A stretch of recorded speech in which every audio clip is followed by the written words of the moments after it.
So inside my checklist book, I also have a checklist that goes over how I design the book covers for my books. The front, the back, the spine areas of the book, front cover, back cover, you name it. Come on, let's check it out. So it's said that a book cover should be seen from across the room. What's more, book covers can sell books despite their contents.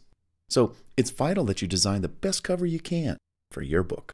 Well, whether you design your own book covers like I do, or you hire someone to do it for you, allow me to share some of my personal book cover design tips on what constitutes a great book cover based on my 20+ years worth of designing book covers for myself and my clients.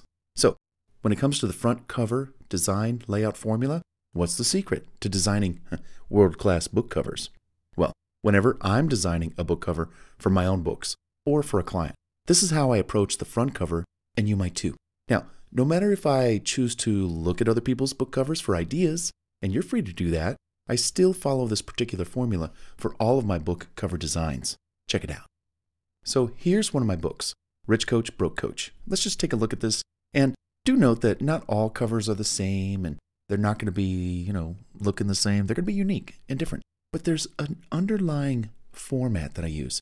See these numbers over here? 1, 2, 3, 4, 5, 6, 7. Each one of those represents a particular area or element or something that's going to be done to the cover. And I just think in this pattern, 1, 2, 3, 4, 5, 6, 7. And there might be an 8 or a 9. But the point is let's check this out.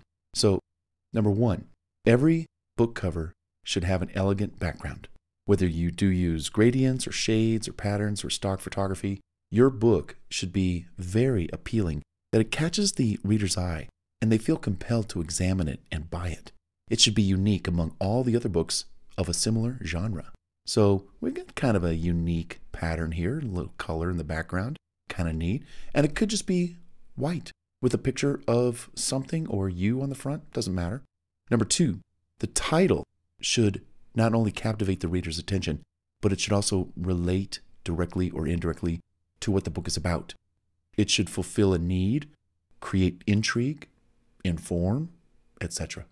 So that's number 2, the title. 3A. I also like to use unique fonts and colors in the title that bode well with the theme of the book. Titles should be about 5 words or less to make it memorable. 3B, I recommend choosing a graphic that helps depict the story of your book and the title. I've seen books with a photo of the author on the cover. That's great. Images can spice it up. The title can make you or break you. So the title and even a little graphic, it's important. And number 4, I mentioned graphic, but using more than one graphic can also work in its way to support the book and what it's about. So in this particular case, I'm using 2 different graphics to support the title. Rich Coach with the cash and Broke Coach with the pennies. Ah, I get it, as the consumer might say. Number 5, if your title is longer than 5 words, consider using a title and a subtitle. The use of a subtitle can add value, but keep it concise and to the point. I had a friend of mine come to me with a book title, and it was like 10 or 15 words long. And I'm like, no, that's going to be worked into your subtitle. We need to create a concise 3 to 5 word title for your book. And we did, and it was great. So Rich Coach, Broke Coach, 4 words. And then number 5, this subtitle, 101+ coaching tactics to start, run, and explode your coaching business and your income as a rich coach. Cool. 6 and 7. So number 6, what's a book cover without the author's name? If you co-author a book with someone, you might put both names on the front cover, side by side, or one on top of the other, or last names only. And number 7, adding a website address to the front cover can also let the buyers know where to go if they want to get more information about the book and the author. Optional, but sometimes I like to put them there. And that's kind of how I design the front covers. And again, if you take a look at all of my books, they're all unique in their own design, but they still have these same core elements: titles, images, subtitles, elegant background, author's name, optional, website, domain name, on the front. Now, when it comes to designing the back cover of my books, I got a design layout formula for that too. Having written and designed 25 plus of my own books and their back covers, I've also come to design the back covers of my books using a certain formula as well. Let's check it out. So here is the back cover of Rich Coach, Broke Coach. And as you can see, we've got numbers that indicate sections and elements of a cover for the back. So let's check it out. Number 1, you can see I have a row at the top that usually involves the category of the book, which is right here, and optionally, but for me, I like to put a website right here. This is the website usually for the book specific. I'm not going to put my personal website there unless that's all you have. Otherwise, if you've written many books, you might have a website domain name per book, which I've recommended, in previous videos. But for this case, Rich Coach, Broke Coach, if you're not going to buy the book today, you might remember that domain name and visit it and sell yourself on buying it later. That's why I like to have that domain name up there. Number 2, being a sales copywriter for websites and all kinds of sales pieces, funnels and landing pages, it's always good to start your book off on the back with a headline. All-in-one coaching manual. Wow, if I don't read anything else, that headline caught my eye. So what is your book about? Maybe have a big headline that describes what your book is about. Number 3, I'll have a paragraph or 2 that describes a little bit about the book. I'm going to keep this paragraph short. Number 4, optionally, I might have another paragraph, but I don't want to just have boring black text on white background. That's just too boring. So I might break it up, and I might have a reverse box that I can use to sort of section out or identify this particular area for you to read, because it might give you some more information to sell you on buying the book. Number 5, just like the reverse box, but in this particular case, I'm actually showcasing the chapters or parts of the book. So you don't even have to open the book. You can actually read what's in the book, what I cover, on the back of the cover when I include the table of contents.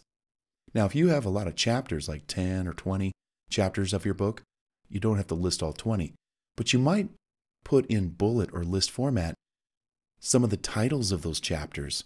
Like inside this book, you're going to discover, and then list those chapter titles, a few of them, like 5, 7, 10, and put them right there. Whatever will fit. Number 6 and 7. Number 6, I have an image that I like to use on the back cover. Again, I'm going to bring in photos, stock photography, vector images, whatever works, because remember, pictures paint 1,000 words.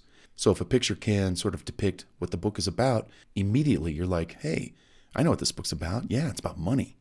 And then I have a paragraph that sort of closes out the book. And again, this back cover should be treated like sales copy. So number 7, I'm going to have a paragraph or 2, probably 1 mostly, that's going to talk about, what the book's about. And then, of course, in this same section area, you could also have, you see here, there's 2 paragraphs, but you could also have a little paragraph and then maybe a bio of the author. That would be kind of cool. And number 8, I always like to put some of my other website domain names at the bottom. So there's bartsmithworld.com, coachingclientforms.com, which I sell the coaching client forms that go in this book. I sell them separately. If you're a customer looking at this book and you see these websites, you might make note of them. Number 9, I kind of like to use a color for the background, just as I did on the front cover, but white text on any kind of color doesn't read well. At least I don't think so. I like to have, for the most part, black text on white background. So, having said that, I'll always kind of use these floating little boxes with the rounded corners. And then I'll put my text in the box. And within the box, I might have some reverse boxes. Again, just to break up the boring white of having just text on white. No. And number 10, this area is, of course, reserved for the barcode. Well, in just a few minutes, you learned how back covers are made. So you can see when you have a formula for the front cover and the back cover, you can imagine how fast you could whip these covers up. And literally, I design front covers in like 30 minutes. I might noodle on it, I might stew on it, I might let it marinate for a little while, even a couple days, maybe a couple weeks. I might reword it later.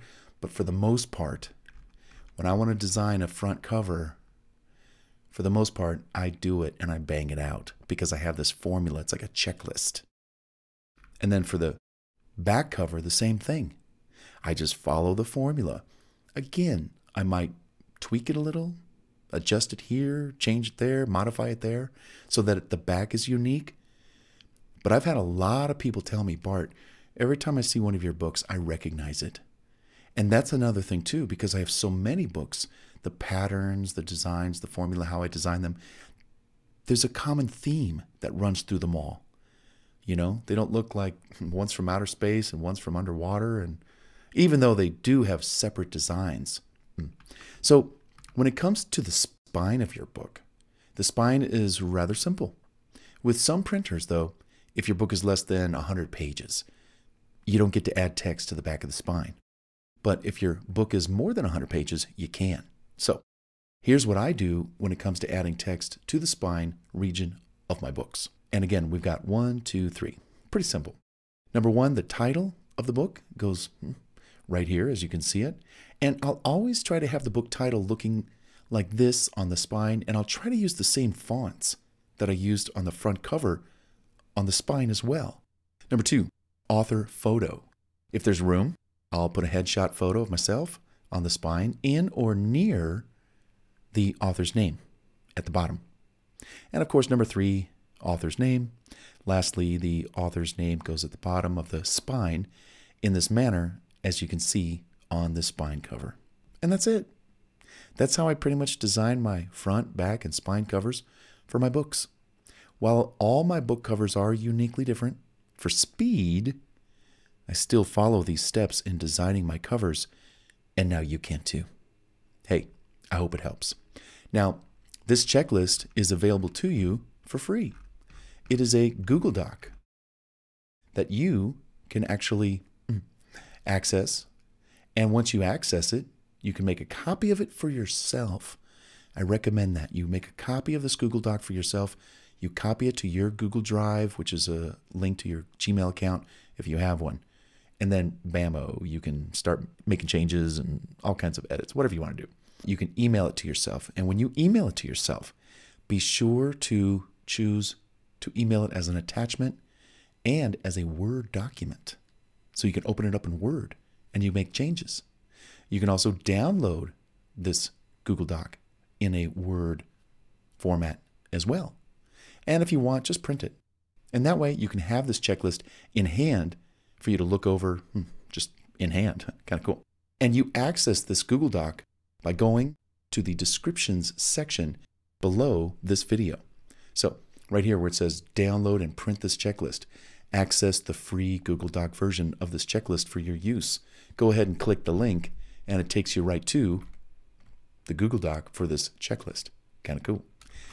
And if you want to get the print version, you know, the paperback version, you can order my checklist book in paperback form with all 70 checklists in the book from Amazon. Just click on this link right here to get the book in hand, and this will take you to Amazon, where you can then buy the book from Amazon, and you get all 70 checklists in the book. So that's kind of cool too. And they'll mail it to you, and then you could peruse it. It is a amazing manual, 8.5 by 11. This is a serious, I was going to say workbook, but it's a serious manual that contains all these essential checklists. It might be beneficial to get this book in print so you can just have it right there and just peruse the book, leaf through the pages, see what checklists are in there. You'll be like, wow, I'm so glad I bought it.